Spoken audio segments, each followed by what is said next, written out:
సమస్యలు పరిష్కారం చేయలేడు అని ఆ రోజు నేను స్పష్టంగా చెప్పడం జరిగింది. కానీ 15 నెలల తర్వాత చూస్తే సమస్యలన్నీ అలాగే ఉండిపోయినటువంటి పరిస్థితిని మనం చూస్తా ఉన్నాం. ప్రధానంగా ఎస్ఎఫ్ఐ ఈ రోజు ఈ ధర్నా చేయడానికి 4-5 ప్రధానమైనటువంటి అంశాలు మీ దృష్టికి తీసుకొస్తా ఉన్నాను.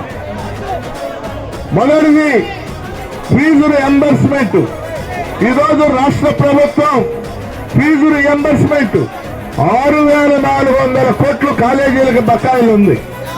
లోకేష్ గారు పాదయాత్ర చేసినప్పుడు మేము అధికారంలోకి రాగానే ఫీజు రియంబర్స్మెంట్ బకాయిలు మొత్తం కూడా చెల్లిస్తామని చెప్పారు.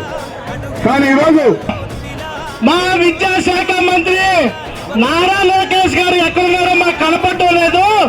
మీరైనా మా సమస్యను పరిష్కరించండి అని వేడుకున్నాం. మన సమస్య పెద్ద పాదయాత్ర చేశారైనా ఏమిటి యువగణం పాదయాత్ర, యువకుల్ని ముంచే పాదయాత్ర, విద్యార్థుల్ని ముంచే పాదయాత్ర. ఒక్కసారి గమనించు.